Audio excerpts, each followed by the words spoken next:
Друзья, всем привет, с вами Алекс, вы на канале Alex Gamify. Сегодня с вами будем говорить про мемкоины из моего портфеля. После того, как мой кошелек стал публичным, многие стали за ним следить, стали писать в личку, почему ты зашел именно в эту монету, почему не в ту, что ждешь по этой монете и так далее. Поэтому прежде чем мы перейдем к основной части видео, я бы хотел еще раз напомнить, что те монеты, которые я покупаю, у меня нет абсолютно никаких инсайдов, я просто делаю какой-то свой анализ, захожу своими личными деньгами в эти монеты. Поэтому, если вы тоже решаете присмотреться к каким-то проектам, куда я, например, зашел, то риски лежат на вас. Я просто ищу проекты, делаю по ним ресерч, если мне что-то нравится, я в первую очередь это делаю для себя, я сам захожу. Ну а с вами просто делюсь своими мыслями по тому или иному проекту. Я могу где-то ошибаться, где-то быть правым, вот, но во всяком случае прошу относиться к этому как к развлекательному контенту и делать просто какие-то выводы для себя. Возможно, что-то будет интересно, что-то будет менее интересно. Ну, надеюсь, с дисклеймерами у нас все, вот, и не придется больше это все дело проговаривать постоянно. Если что, возвращайтесь к этому видосу.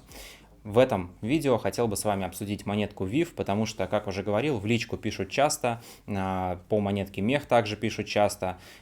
Публичный мой кошелек вот тут вот прикрепляю слева, если кто не знает, тоже можете смотреть, но опять же тут без рекомендаций, без чего-то там сверхъестественного по инсайдам, просто я вот для себя эти проекты отбираю. Поэтому, собственно, и пришла идея делать такие обзорные видео по своим монетам в портфеле. Раз уже все равно кошелек все знают, вот, в личку пишут часто, мне кажется, будет проще один видос записать на эту тему, ну и постепенно обновлять какую-то информацию по той или иной монете. Поэтому в этом видео будем разбирать монетку VIF, что у нас там, какие новости, что можно ожидать и так далее. Первая новость по монетке VIF касается моего кошелька. Кто был подписан на телеграм-канал, те уже видели. Я публично как бы сделал такой шаг, да, что свои монеты VIF, сейчас их порядка 3,8 миллиардов получается, публично продавать не буду.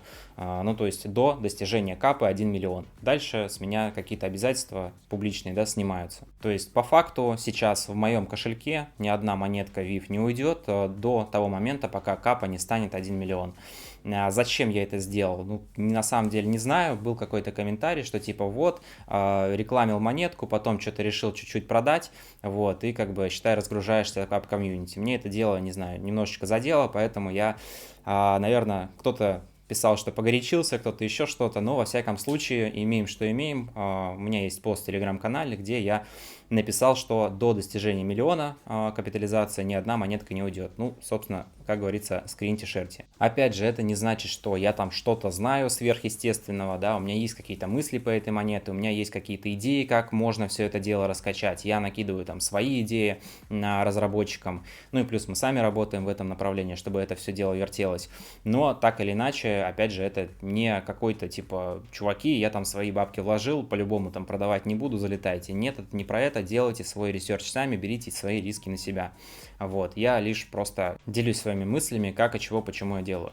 Вот, ну, собственно, у нас есть график, да, у нас был листинг, на листинге народ стал сливать свои монеты, там я чуть-чуть докупал, вот, график стабилизировался, дальше у нас там пошел видос, пошел пост там в моем телеграм-канале, многие из вас зашли, дальше это пошло по другим комьюнити, и на текущий момент у нас есть такой вот фаза накопления, то есть мы видим, что если кто-то монеты сливает, да, то их, соответственно, выкупают.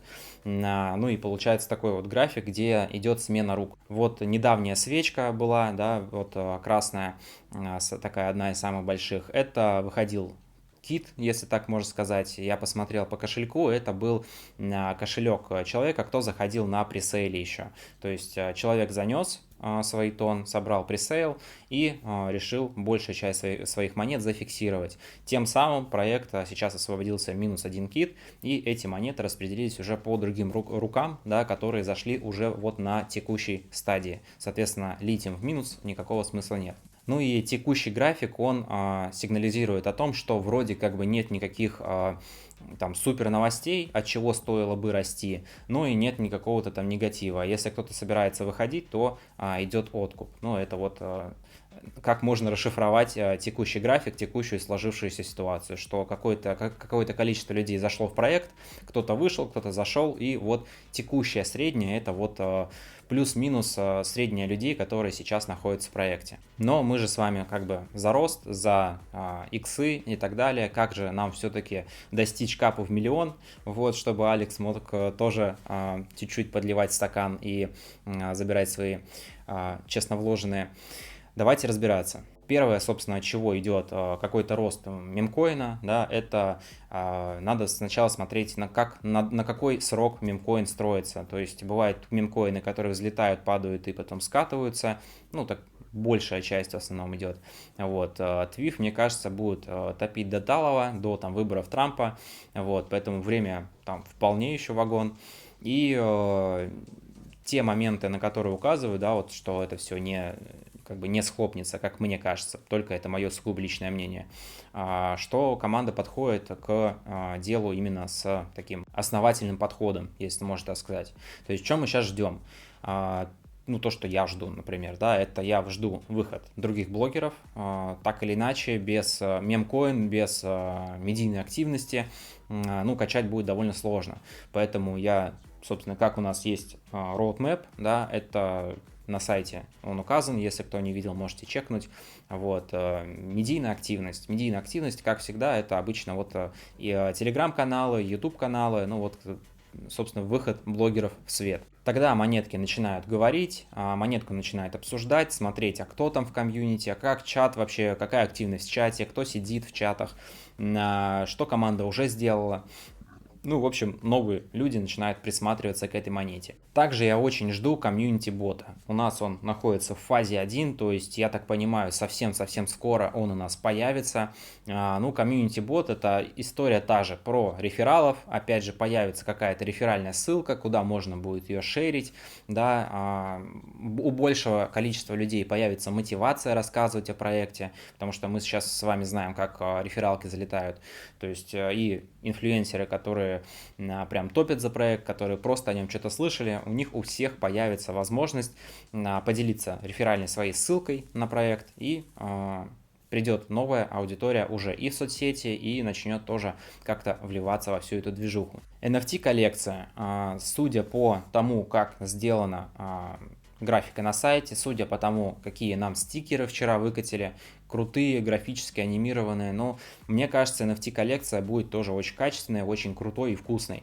Вот. Другой вопрос, когда они это сделают, ну, пока непонятно, но и какой-то стимул для роста драйвера вряд ли это даст. Скорее всего, это именно с точки зрения выполнения обещаний, потому что было обещание от разработчиков, что они выдадут NFT каждому человеку, кто пополнял преланч, да, вот сбор, когда только собирался, был сбор перед листингом, от 10 тонн. Поэтому в данном случае мы ждем NFT-коллекцию, чтобы как минимум просто закрыть обещание перед теми, кто влетал в проект на пресейле. Ну а дальше все уже будет зависеть от них, какую утилити они сделают для этих NFT. Возможно, NFT будут что-то давать, возможно, они просто будут как коллекционные, возможно, они будут, не знаю, как пропуск в закрытый чат китов какой-нибудь. Вот. Все это мы дело узнаем. Также всегда, когда размещается NFT-коллекция, она имеет какую-то стоимость, и, соответственно, она имеет авторские отчисления. Тоже очень интересно, что будет с этими авторскими отчислениями. Возможно, они, не знаю, там запилят какую-нибудь фишку покупаешь NFT-коллекцию, например, и какая-то часть токенов, ну вот это вот пул пополняется, и на этот пул покупается токен TWIF, и, соответственно, часть токенов сгорает. Вот. Ну, во всяком случае, мне такая идея кажется интересной, и команда, она довольно часто прислушивается к каким-то пожеланиям от комьюнити. Ну, а то, куда мы целим с вами, да, это последняя, 4-я фаза, это CX, есть уже в роудмэпе, листинг на CX. То есть это Bybit, BingX, да, то есть не именно через DEX, чтобы люди меняли, а выход полноценно на биржу. Вот, вся эта история уже будет после ноткоина, после листинга других монет. Сейчас ноткоин — это первопроходец такой. Вот, дальше листинги монеток на тон, жетонов, будут довольно-довольно таким достижимым делом. Что я делаю по этой монете? Вообще ничего. То есть мы с вами зашли, ну, я зашел, кто заходил, тот тоже, собственно, зашел. Сейчас, мне кажется, нужно просто расслабиться, кайфовать, смотреть, как проект движется, вот, потому что все это делается не за раз. Причем, кстати, хорошо, что они новости публикуют, да, как-то взаимодействуют с комьюнити, говорят, что а-ля, типа, ребят, мы тут, все хорошо, работаем и так далее. Это тоже, кстати, очень ценно, потому что некоторые проекты, они просто пропадают, и потом 2 недели без поста, а потом выходит только первый пост, непонятно о чем. Поэтому запасаемся терпением, попкорном, ну и, естественно, тоже помогаем, чем можем, да, потому что, когда выйдет комьюнити-бот, это уже у нас, кстати, напомню, в роудмэпе написано там, что бот будет, да, и есть какой-то бюджет на комьюнити. Мне кажется, что тоже они подключат это все дело к боту, и бот будет вознаграждать либо твифами, либо какими-то очками. Ну, короче, как-то с этого дела тоже можно, мне кажется, будет заработать. Поэтому копим свой энтузиазм, активность, да, для того, чтобы качать всю эту красоту. Так что вот такие мысли сейчас по этому поводу, по поводу этой монетки. В следующем видео поделюсь монеткой мех, потому что она у меня составляет тоже 50% от портфеля. Там тоже есть свои моменты, интересные движения, куда все это может дело идти. Вот, и поделюсь, собственно, также в подобном формате. Ну еще не сказал про нашу разработку из команды Alex Gamify. Все в работе, все делается, будет очень интересно, определенное приложение внутри Telegram. Так что, ну, пока ничего рассказать не могу конкретного, но, мне кажется, совсем скоро будет очень весело. Так что сегодня как-то так. С вами был Алекс, будем с вами на связи. Всем пока-пока.